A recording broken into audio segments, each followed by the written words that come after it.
Do us a quick favor, guys. Hit the follow, subscribe button. Share this with someone who would benefit from it. And help us grow, as the more we grow, the better the episodes we'll get. Thanks, guys, for helping us. And let's get into the episode.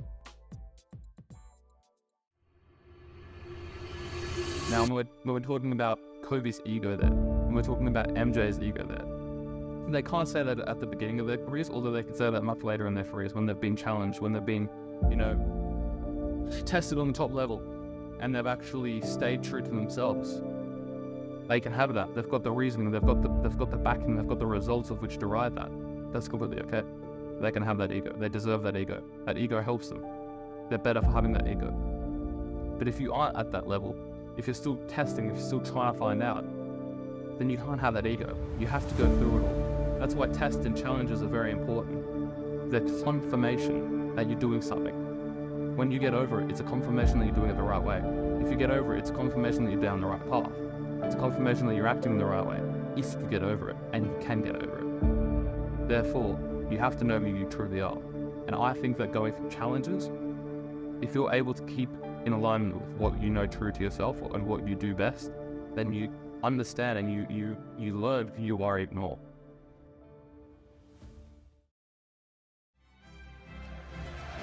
And he's here. He is here. Cristiano has entered the building.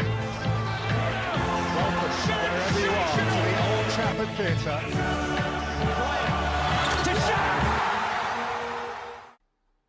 Welcome to this episode of the Relentless series. It's I think it's episode 6. We'll go with that.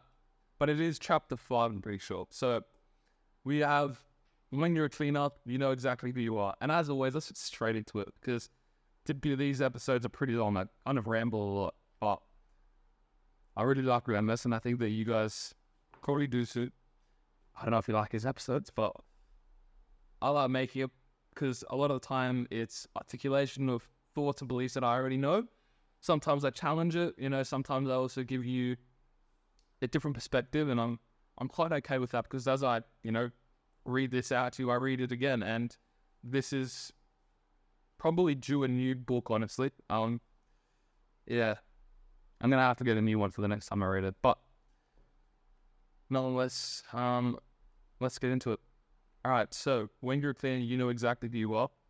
Now, prior to 3 years ago, when I started attaching morals to my reasoning, I didn't completely relate with this, but this brought awareness to the whole morals kind of thing, which I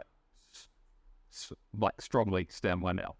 So, a cooler thinks about what he's supposed to think about. A closer thinks, analyzes, and eventually he acts. A cleaner doesn't think at all, he just knows. Now, what I've written is you don't get to the cleaner without going through the cooler and the closer. So when you don't think at all, you do have to go through thinking and analyzing and then eventually acting. You also have to go through thinking about what you're supposed to do and then doing it. So there is a progression. That's what's important. The progression is going through the cooler, closer, and cleaner. So we're all born bad. Born bad, taught to be good. If you want to go somewhere new, you have to throw the tired old map and stop traveling the same old road to the same dead end. That is insanity. So when you're doing the same thing over and over again, expecting the same result, as you know, that's insanity. Now, keep throwing this pen around. So we're all born bad, taught to be good. Now what that is when we're a baby, we're taught to be good. Now, you think about this, you relate it to a very easy one. When you're a baby and you're hungry, what do? You can't communicate. You can't tell your mom, make me a sandwich, I don't know, whatever it is. You can't even go up and make that sandwich yourself. What do? You don't shut up until you get that sandwich. We're born bad, taught to be good. So we're born as a survival product. Everything we do is for survival, and when we don't get that, we die. Therefore, as a baby, we're taught to survive. Everything we do is to survive as a baby. Therefore, when we scream, whatever we do, it may be annoying, it may be bad, although it is a survival thing. Now, what happens is we're taught to be good as we get older. So those instinctual survival mechanisms, which could be transferable to a lot of areas of life, are taught out of us. So if we're going to relate that, the food aspect to a goal, because the food aspect, I'm hungry, I need to eat, is a goal in itself. Now, if we're relating to that, I will do everything and anything I can and won't stop until I get that thing. That's called, that you're born bad, right?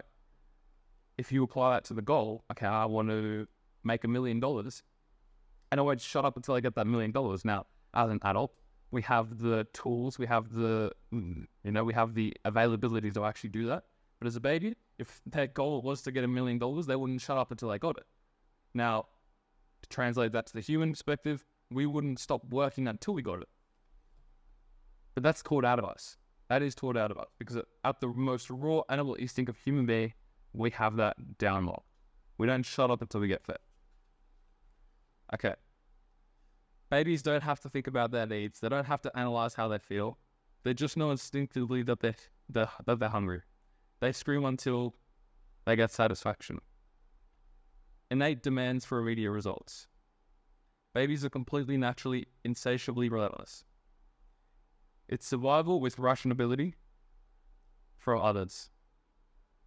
So that's kind of what I was saying before, but the babies are merely survival babies. Like, we have to survive as babies. Therefore, we derive instant results.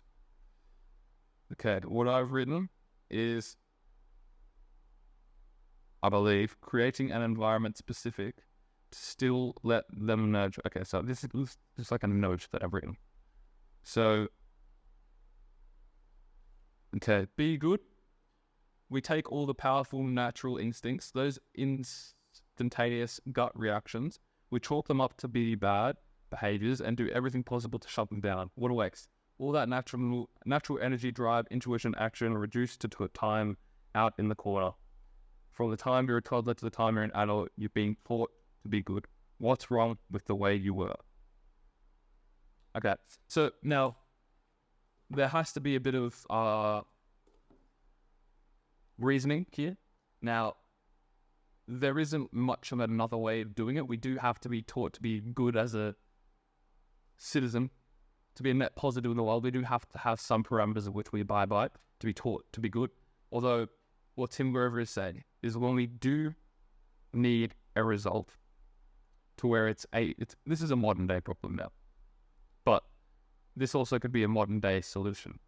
So when we have the results of which are around us in day-to-day life, whether it's food, whether it's whatever it is, there has to be a degree of compliance to a greater cause. There has to be a moral trust between people in all surroundings, whether it's, I'm hungry, but I know that there's thousands of people who are living around me. I know that there's food in there, but I'm not going to go rob them because I know that there's another way of doing it, because morally that's incorrect. So for a moral degree of human compliance within a civilization, there has to be that trust.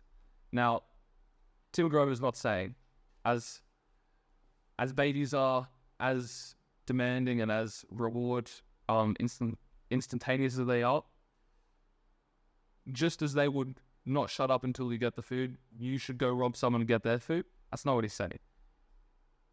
He's saying that the results of which you derive should come from the reasoning and the attitude of a baby. Now, the survival instincts is a modern day problem but solution. We know that we go to the shops. Okay, sure, sorry. But translating this to an area of which we really want to achieve a goal and talking outside of survival, bring that same attitude as a baby, that same delusion, that same ignorance, that same ego as a baby into that area. Okay. We're taught limitations and we stopped doing what came naturally. So that's because we were taught to do things specifically. So we were taught that, for instance, you shouldn't rob off people, you shouldn't take advantage of people because it's morally incorrect. Although if we put this into a goal-based need outside of survival, then maybe you do have to sometimes do those things. And maybe that's not immoral in that code. But we were taught not to do that because you don't do it in all areas of life. That's immoral in all areas of life, we are told. But when you bring that, raw, innate survival instinct into another area of life, which isn't actually got to do with survival, it's got to do with the survival of the goal, then you derive instant results. That makes sense. Okay. It refuses to conform and behave. Now that's referring to the dark side as well. So the dark side has no rules, it has no compliance, it's just instinct, raw, natural human instinct. That's my notes. I'm actually quite surprised I wrote that. This was also from a while ago. So controlling that looks like a simmering pot of hot water. Controlled, able to cook to get results. Uncontrolled, that looks like being boiling water, bubbling out of the pan, squirting water everywhere. When you try and cook something, you can get the results you want. It's too quick and aggressive. Now that's very interesting. It feels like I've completely copy and pasted that off somewhere, and that's an old note of mine. But that's actually not a bad analogy. So I think controlling that looks like a simmering pot of water. Control, being able to cook to get results. So it's controlled, right? If we're thinking of a nice controlled 99-degree pan of simmering water, and then as soon as it goes over that 100 degrees, it goes everywhere. It's doing it too fast. It's getting all these results left, right, and center. Too quick and aggressive. Now, honestly, I can't give you complete context behind that. Although, as soon as it goes over 100 degrees Celsius, it's got no compliance, it's got no rules, it's just doing it. Okay. Picture a lion running wild. He stalks his prey, attacking him, killing it at will. When he goes in search of his next conquest, that's the lion's instinct telling him to do. He doesn't know anything else. He's not misbehaving, he's not bad, just being a lion. Now lock him up in the zoo. He lies there all day, quiet and lethargic and well-fed. What happened to those powerful instincts? They're still there, deep inside, waiting to be uncaged. Let him out of the zoo.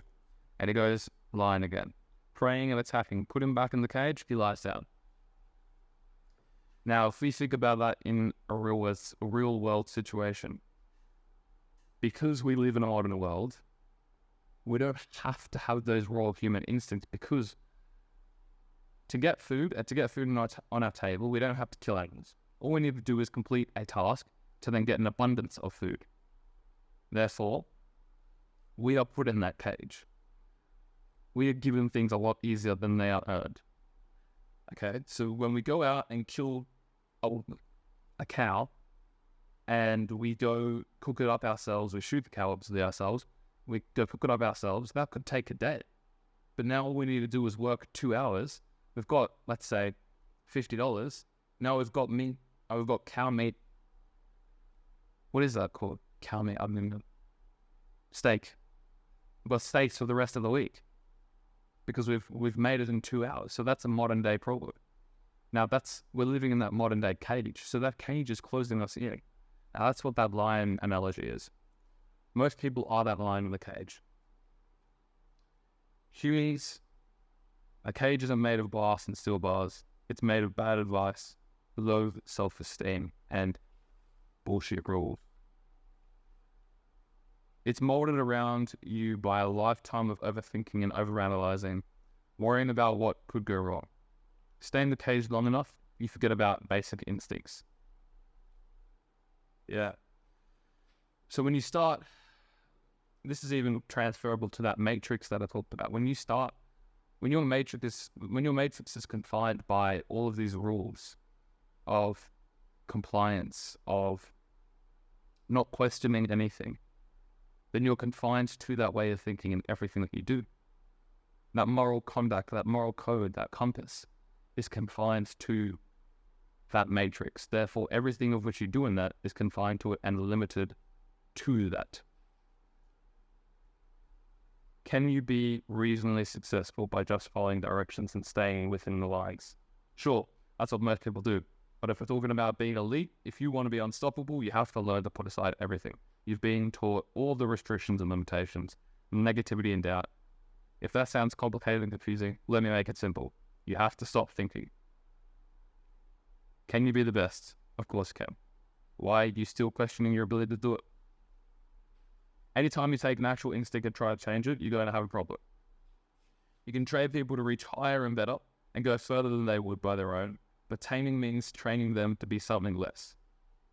Taming is training to be something less. That's very interesting. We're all born with those basic survival skills. We are. Now, as I mentioned, we can't keep those basic survival skills in all walks of life. There has to be a restriction and a moral code contact within the parameters of how humans interact and live. Although in the areas of which are not survival based, then those parameters are less reasonable to the elite. Now, a lot of the stuff of which I speak about is only for the elite. You know, you can have the average Joe who just is happy with the way of life and however it is. That's fine, but I'm not talking about that. I'm talking about the exceptional people. People who are wanting to do it differently. The people who demand exceptional results have to do exceptional things. You don't have to think about whether those reflexes will come in. They just always do. I want to envision instinct, no thinking, just gut reaction that comes from being so ready, so prepared, so confident there's nothing to think about. You slam on the brakes, no thought, no hesitation, instant response. That's your reaction. No hesitation, no thought, instant response. Your instinct becomes so finely tuned that you have a reflexive response that allows you to attack without thinking. In other words, you're in the zone. He doesn't have to be shown what to do or how to think. He knows. Yeah, that's interesting to think about even with the zone. So when you unlock yourself from that cage and you're just acting out of raw, innate human instinct, you're out of the cage. You're in the zone. Everything just comes naturally. There's no thought. If a car's coming at you head on, what do? Brakes. No thought. Brakes. Whatever it is. Actually, maybe probably wouldn't brake, get out of the way. But you get the point. So pre-game preparation is preparing you to go off instinct. So on bad note.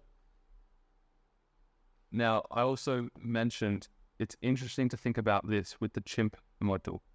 Now, the chimp module is the chimp paradox about, the chimp brain and how you will have these thoughts of which are raw and innate from within you, where it's a survival mechanism. Now, what I mentioned about that is I think that when Tim Grover's talking about these raw instincts of which came to us naturally, those raw instincts of which come to us naturally physically will also come to us naturally mentally. So they are also there to keep us safe. Now, this is what I have a conflict in. I wouldn't say I have a problem with it, but it definitely arises with a bit of conflict here because it's counterintuitive saying that we have to be completely raw in the moment. Because if we're being completely raw in the moment, then our survival instincts always kick in mentally. So if I'm thinking, I don't want to give away the ball because I know that if I do, then the whole team will lose. That's a very survival way of thinking, but that's unhelpful in the moment. So when you think merely just raw, there has to be a conscious level of thinking to where that is either eradicated or you've actually rewired your subconscious brain to be thinking in a less animalistic way, to where you understand that, okay, maybe it's not, do or die. Maybe it's not however you frame it. You have to frame it so that it actually benefits you. And now the animalistic way of thinking, or the raw instinct way of thinking, is actually not beneficial. Because as you should have listened to on a lot of the episodes that we've had on with psychologists and whatnot, we know that that's actually not a helpful way of thinking.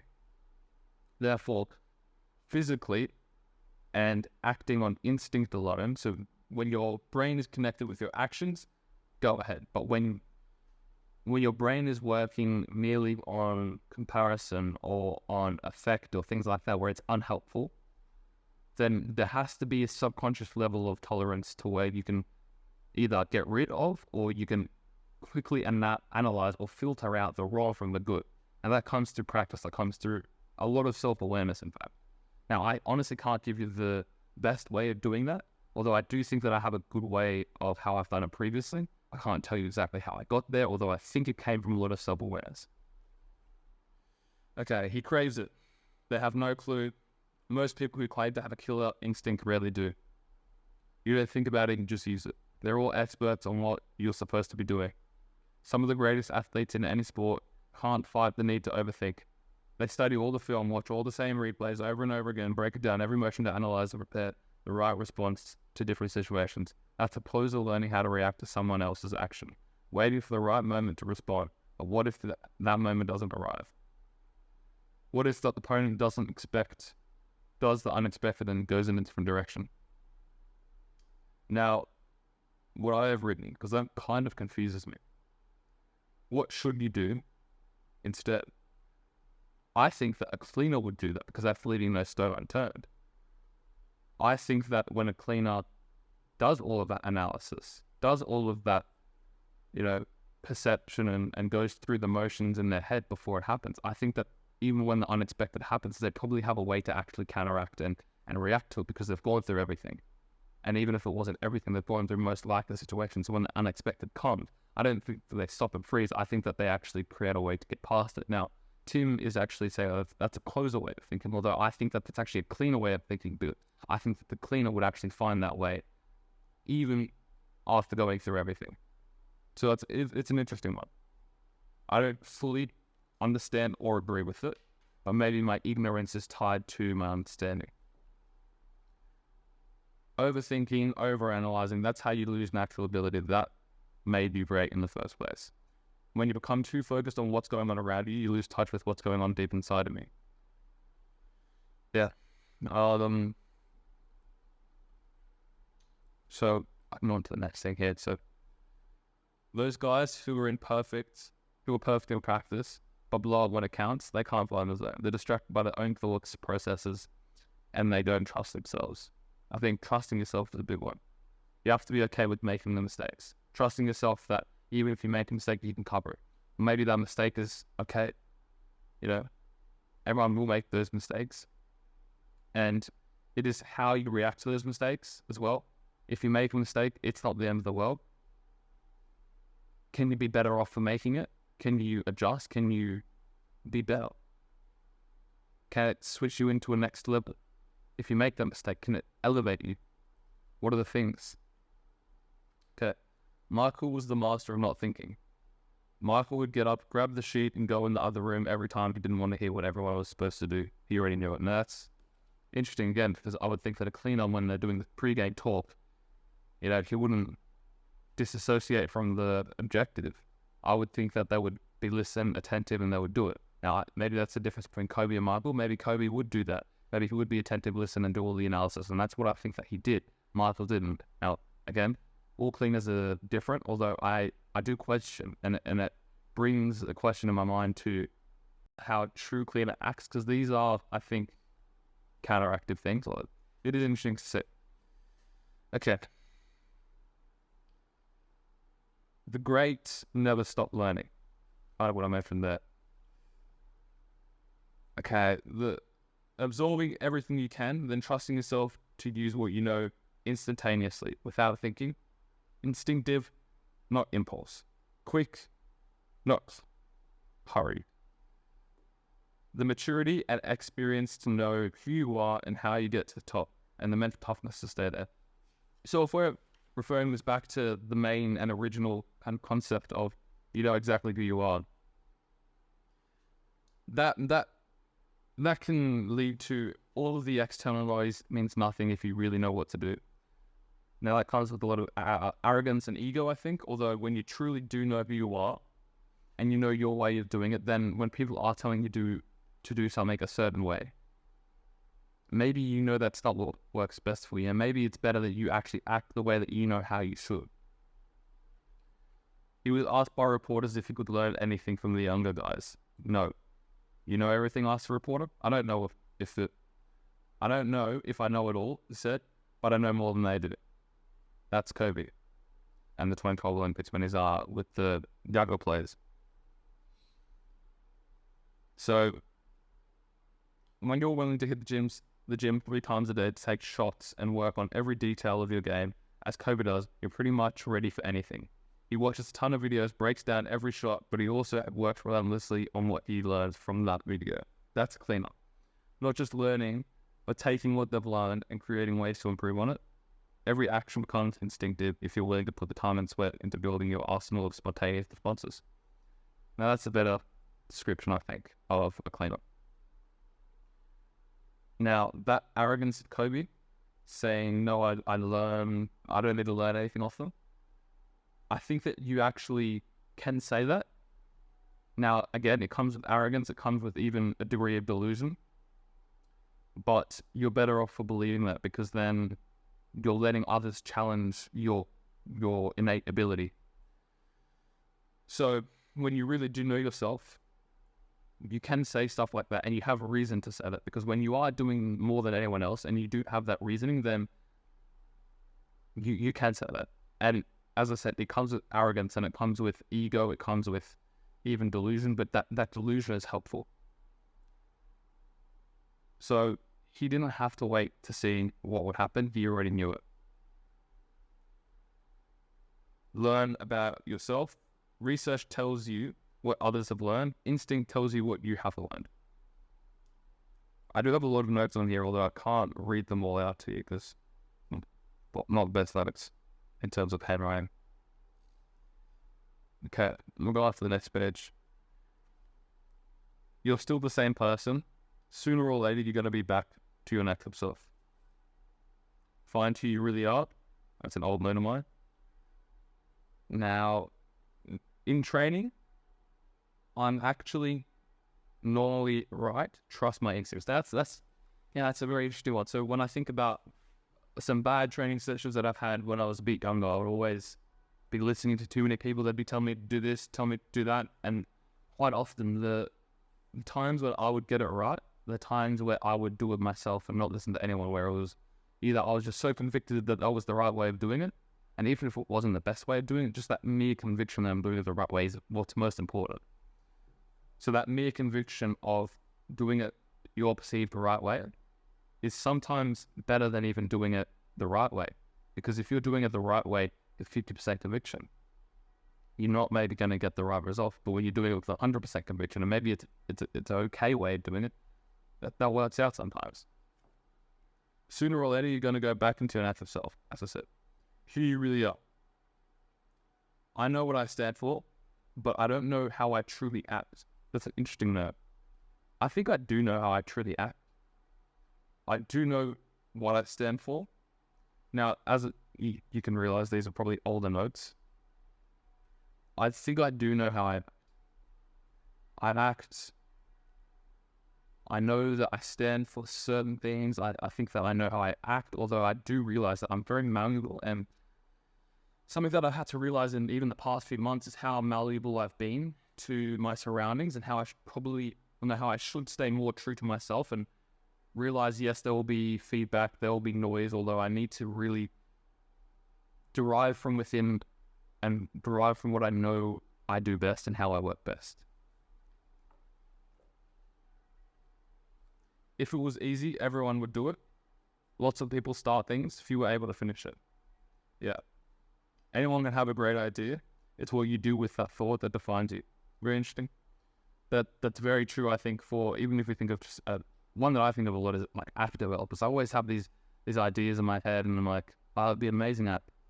And then it's like, well, anyone can think of it, but very few do it. Anyone can make it, very few finish it. In a cleaner, though, thought moves straight to the gut, where instinct takes over and puts it into immediate action. Total confidence in his gut. When you're unstoppable, your instinct trusts you.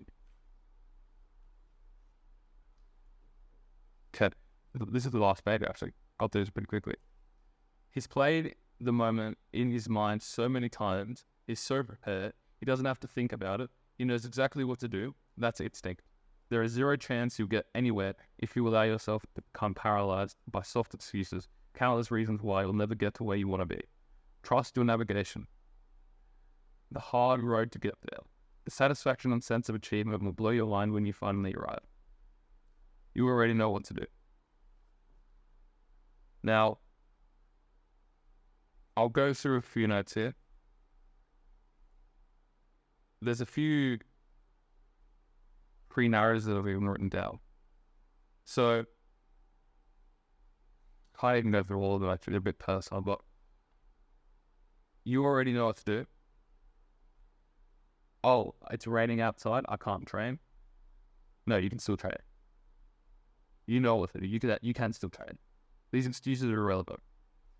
Now, we'll finish on that, but what I'm going to be talking about now is when the title of this chapter is You Really Know Who You Are as a Planner.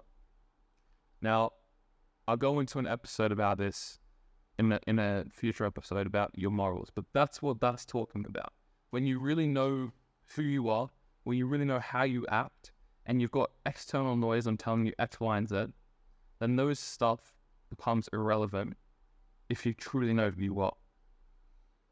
When people tell you to do something, and it doesn't align with what you do, what you know yourself to be, that becomes irrelevant. There's a filter. Now, the filter comes through a lot of time, it comes through a lot of navigation, it comes through a lot of external noise, but you realize that if you're doing stuff right, you'll be questioned. Okay, these are confirmations. When you're being questioned, it's a confirmation that you're doing something the right way. I see that, at least. Now, maybe that could be constructive, maybe they are a little bit right, maybe you can adjust, take it on board, although when you have that filter and you're being questioned so many times, and that filter becomes so strong.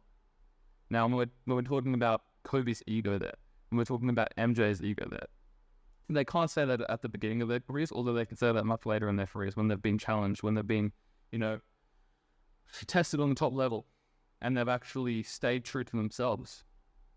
They can have that. They've got the reasoning, they've got the backing, they've got the results of which derive that. That's completely okay. They can have that ego. They deserve that ego. That ego helps them.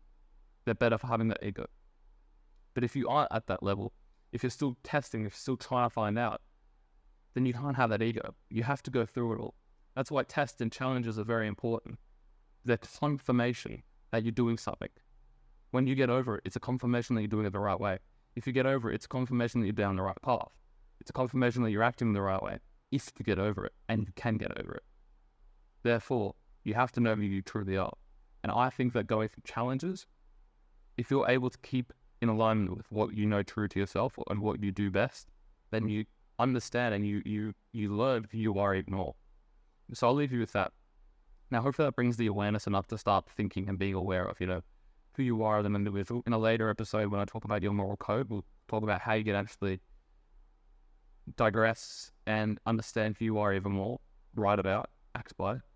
But also in the sculpted journal, that's all there for you. That's all there for you. Acting by your morals every single day. You know who you are. If you're a cleaner, you know who you are. You got to take action. You got to be abiding to that. Now, even with the baby thing and the taught to be good, think about it. Think about in areas of your life of which you can be bad again.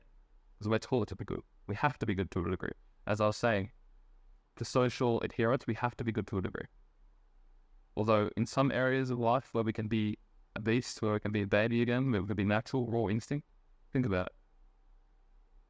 Program yourself. I'll leave you with that.